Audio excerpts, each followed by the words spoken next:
Hey Optimancers! Being mounted in D&D has many advantages. The most obvious is maneuverability. A controlled mount can move, then dash or disengage, all at the same time you're taking your turn, allowing you to coordinate with your mount. And yes, you can have your controlled mount take its turn at the same time you're taking your turn. I go over that in the video, I'll link up above, and often these are done with a movement speed that is higher than your own character's, and you still have your whole turn to make attacks, cast spells, etc. With an uncontrolled mount, it's harder to coordinate your actions, but then your mount can potentially attack your enemies, increasing your offensive capabilities. Also, a mount can give you movement options you normally wouldn't have. Generally, flight would be the golden standard, allowing you to move out of reach of melee enemies or get into range with flying ones. Mounts are also very easy to get. A spellcaster can create a Phantom Steed, which has an amazing movement speed, and they can ritually cast it, meaning that, other than the casting time, it can be created and replaced without any resource expenditure.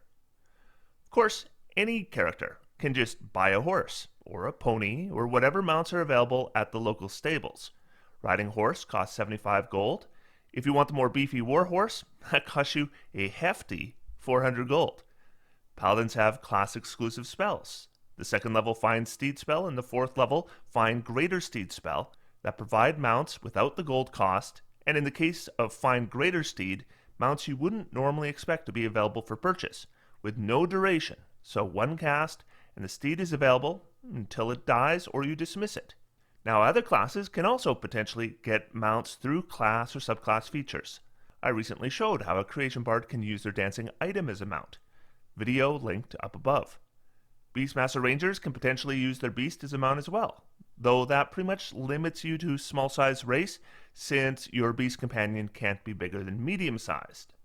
Same thing with small-sized Battlesmith Artificers using their Steel Defender. The newer Drake Warden Ranger can also use their Drake as a mount, though not until 7th level. Summoners can potentially use summoned creatures as mounts, though you likely have to deal with concentration to do so. However, if we want to make a character that actually focuses on using a mount, rather than having occasional movement enhancement, then we find far greater challenges.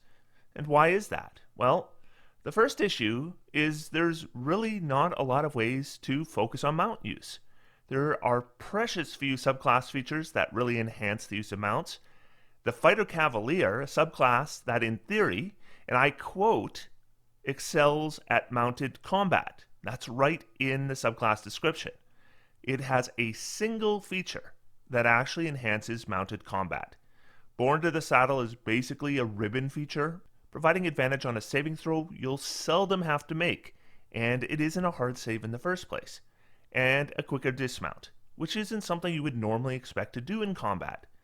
These aren't the kinds of features you would normally make build decisions over. In fact, if you want to make a character that focuses on mounted combat, Fighter Cavalier is neither the class nor subclass I would choose, since Born to the Saddle offers so little, and the subclass does nothing to deal with the biggest issue that you are going to have to deal with if you want to make a character that focuses on mounted combat. Hi, if you like this content and you'd be interested in supporting it, you can do so through Patreon. There is a link to my Patreon page in the video description. Today I'd like to thank some of my top-level patrons: Brother Shadow, Burr, Cameron Phillips, Chuck the DM, Condor, John D., Glenn Wilson, Jay Good, Jared Huberger, John Hugdahl, Joshua Doring, Wu Carl Kong, Leela Corpsegrave, Mark D., Lone Pilgrim, Moxie, Philip Martin, Reichenstahl, Shane and Todd Beyond, Taftash, Tellius, Thunderlock, Tyler W.S., Clovier, Vo, W. Crotty, and William Whittles. Thank you all so much for your support. Let's get started.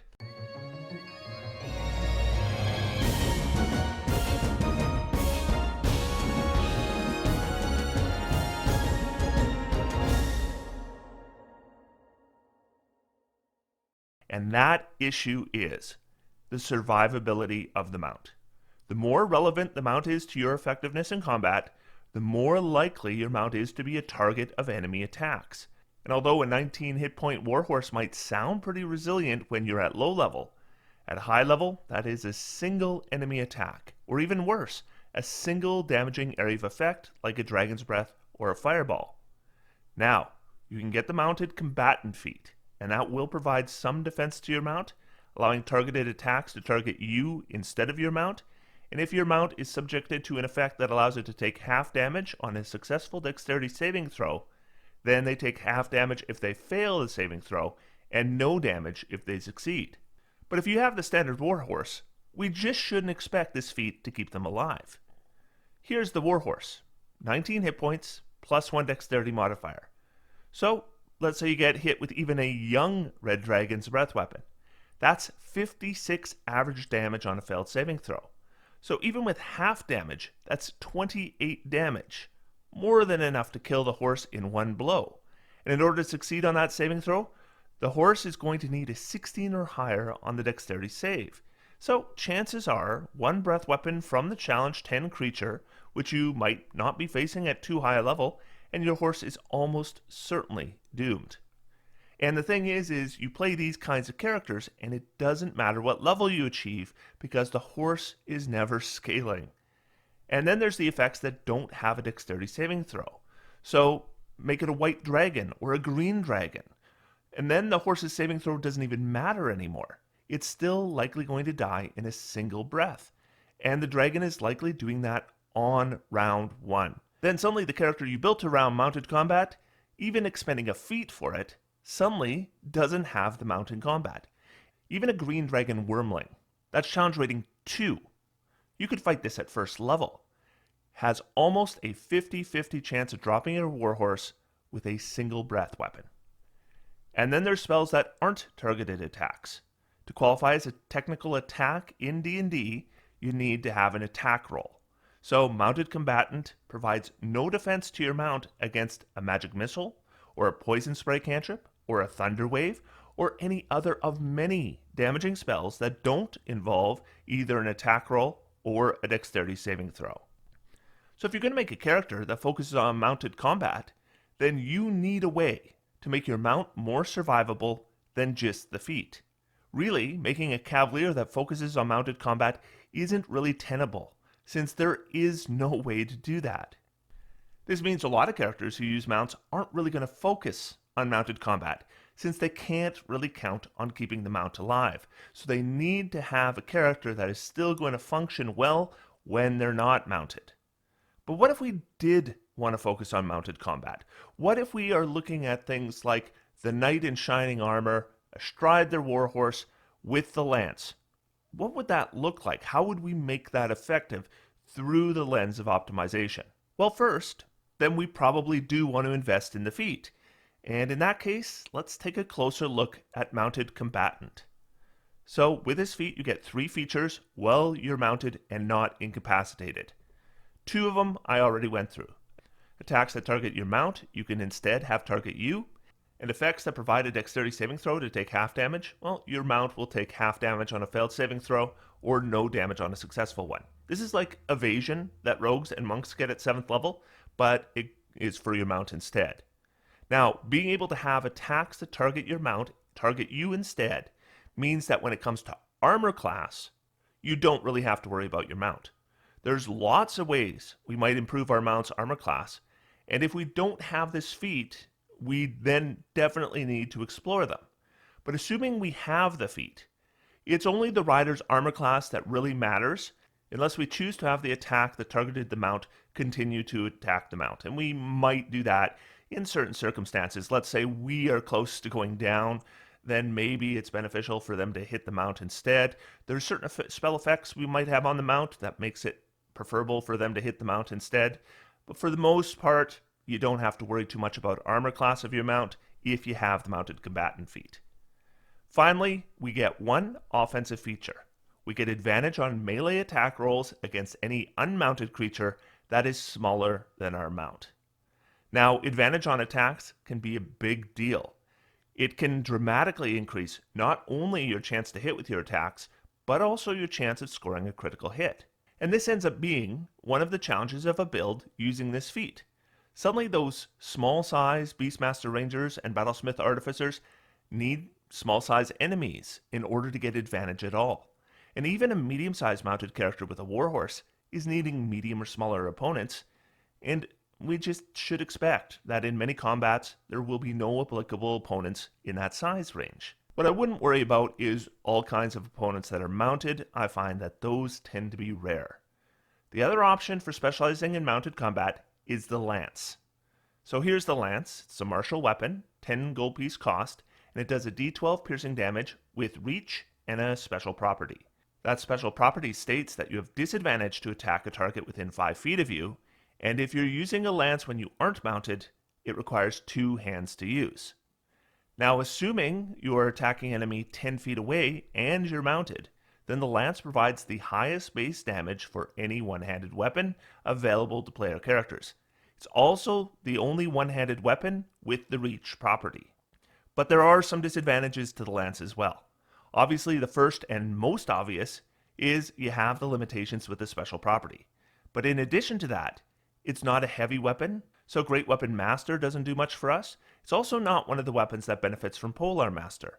So other than the mounted combatant feat itself, the only other offensive feat that really helps at all is the Piercer feat. That said, if we do want to use the Piercer feat, the lance works especially well with that feat, maybe better than any other weapon. Piercer provides 3 benefits. The first is you can increase your strength or dexterity score by 1. Secondly, once per turn, you can re-roll the weapon's damage die on a successful attack. A d12 is the best die possible for this feature. Then finally, when we score a critical hit, we can roll an additional damage die, and again, d12 is the best die possible. And remember, if we have advantage, which we may get through mounted combatant, we have a significantly higher chance of scoring those critical hits. This means if we do want to do the iconic mounted combatant, the knight in shining armor, combining the mounted combatant feat and the piercer feat with a lance, it's not a bad combination. So let's go through our challenges and our opportunities and see how we might address them. The first and biggest challenge, as I said, is survivability of the mount. Mounted combatant definitely does help, but we need a way to give our mount more hit points. And if we want our character to get the most out of mounted combatant, we probably want a mount that's at least large sized. And finally, we're probably going to want a mount that's easily replaceable. Well, one option is to buy an elephant. The elephant is listed in the equipment section of the player's handbook as a purchasable mount. It costs 200 gold pieces.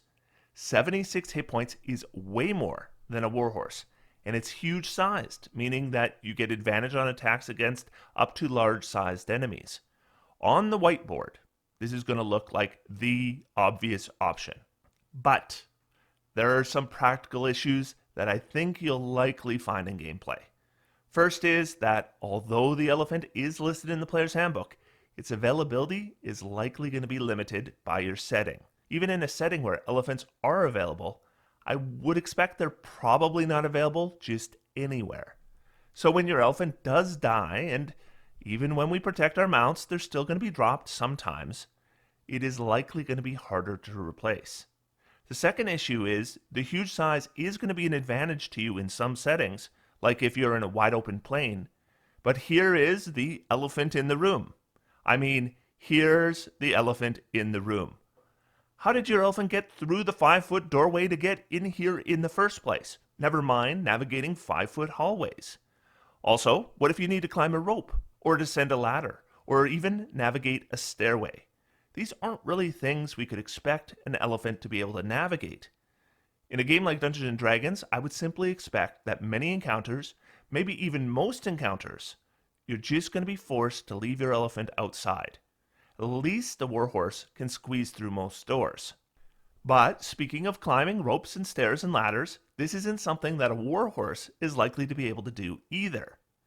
Now, there's always the possibility that your DM might provide you a mount that's not listed in the player's handbook. D&D does have a tradition of player characters riding hippogriffs, griffins, and pegasi. However, this isn't something you can count on in most campaigns. Certainly not something I would build a character counting on. So that leaves us with mounts available through class features, subclass features, or spells. The Drake Warden has a mount that has scaling hit points, and it is replaceable if lost, but it's stuck at small or medium size until you get to level 15. So, although it makes a good mount, it's not a great candidate for the Mountain Combatant feat. Furthermore, if you want to use a Drake Warden, in order to have proper scaling of that mount, you're going to have to go at least primarily Drake Warden, if not totally Drake Warden. When it comes to the Beastmaster Rangers and Battlesmith Artificers, they can certainly use their Steel Defenders and Beast Companions as mounts if they are small sized. However, if we want to take advantage of the Mountain Combatant feat, I wouldn't expect to be able to attack with advantage very often if you are a small sized character on a medium sized mount. Now, what about spells? Well, the first spell we should look at is Phantom Steed. And the Phantom Steed spell ends if the steed takes any damage. And a strict reading of the spell says all you can do after the spell ends is dismount. If you do lose a steed, it will take at least 1 minute to get another. So although this spell does have possibilities, and I would talk to your DM how they handle what happens when the spell ends, because I hear in the comments all the time that some groups play it that you can continue to ride the steed even after it's dead for up to a minute. And it's worth finding out how your DM reads that spell. But assuming when the spell ends you can no longer actually ride the steed, well, the reality is I would expect to lose it in the middle or even the start of a lot of combats. So let's move on to the Creation Bard. Now this one almost works. If we create a large size dancing item, it has scaling hit points and it can fly. It's also replaceable, and once you have 3rd level spell slots, you can expend a spell slot of at least 3rd level to replace it with a single action. There's also a couple of disadvantages though. First is the dancing item needs to be replaced after 1 hour. The second is the movement speed, including the fly speed, isn't that impressive. But the stake in the heart though, is if we want the dancing item to scale in hit points, that means we need to stick with Creation Bard. And Creation Bards don't get extra attack. That is a huge problem if we want to make a character focused on mounted combat. So huge that I don't know what the solution would be. That wouldn't leave us at really high levels before such a build could come together. And that leaves us with what I consider are the 2 best options. The first option is the Find Steed spell. This is a 2nd level paladin spell and provides a celestial intelligent warhorse, pony, elk, or mastiff. Because it's a spell, you can replace the steed.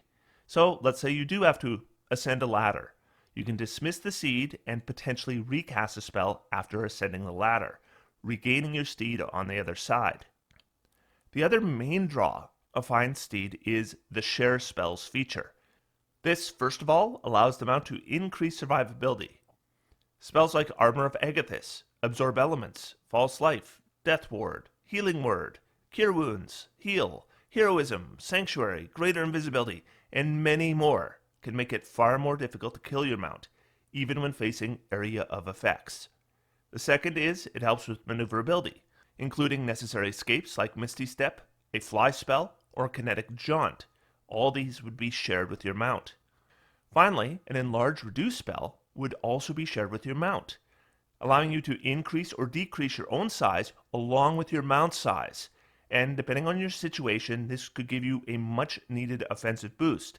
Imagine that you're fighting large enemies. You cast Enlarge Reduce and your warhorse suddenly becomes huge, and now you have advantage on all your attacks. The best option though is the 4th level spell Find Greater Steed.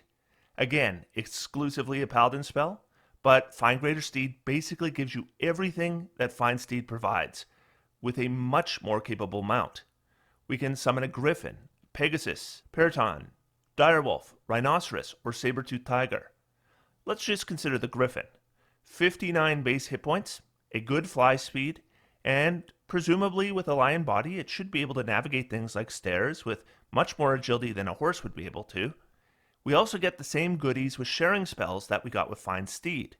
However, 13 levels of Paladin gets you 1 4th level casting, and your 15th level to get 1 more. And Paladins will have a far reduced list of spells to share compared with a full casting class. Though, we have the Bard and the Bard's Magical Secrets. That allows a character that could combine both a lower level access as well as a lot more spells to share. So things get interesting when we start talking about how to make a build that focuses on mounted combat. Now, obviously what we could do is we could just make a Paladin. And then we would get Find Greater Steed at level 5. We could get Find Greater Steed at level 13. The issue is that 13 is fairly late, and we're not going to have a lot of spell slots to fuel that spell. But really the biggest issue with going straight Paladin is we don't have a lot of spells to share with our mount. And the great spells that we could share with our mount, they're just not going to be available to us at any point. So then it makes me start thinking about what could we do with multi-classing, or if we were to get Find Steed and Find Greater Steed through magical secrets. But there's an issue with both of them. So if we were to take 5 levels of Paladin to get Find Steed and then multi-class into something else, then we're not going to get Find Greater Steed. I guess unless we multi-class with Bard, but then we're not going to get Find Greater Steed to level 15 in that case. So it just doesn't make much sense. And then on the other hand, if we were to go straight Bard, well, we could get Find Steed at level 6 and Find Greater Steed at level 10 if we went lore Bard, but they don't get extra attack, so we're not going to be very good at mounted combat. That kind of forces you to take one of the other Bard subclasses, but if you do, then suddenly you can't get either of those spells until level 10, and if you're going to take Find Greater Steed at level 10, then why would you take Find Steed, right? There's just no point to it then. So we're having a character that comes on much later and potentially much stronger at mounted combat than the first option, but we have 10 levels at least where we're not doing that. So what I've decided is I am going to be following this video up with 2 more videos with 2 builds. The first one will focus on Find Steed, and it will come online as a mounted character earlier. And the second build will concentrate on Find Greater Steed, and it will come on much later. And when I say come on, I mean come on as a mounted character. I do not like characters that don't do well at lower levels, so as always, I will be making characters that will function reasonably well at all levels. But in terms of when they will focus on mounted combat, they will come on at different times. So I hope you'll join me for those 2 builds. Otherwise, until next time, I'm going to sit back, relax, and have some fun. D&D is for everyone. Thanks, everybody. Talk to you soon.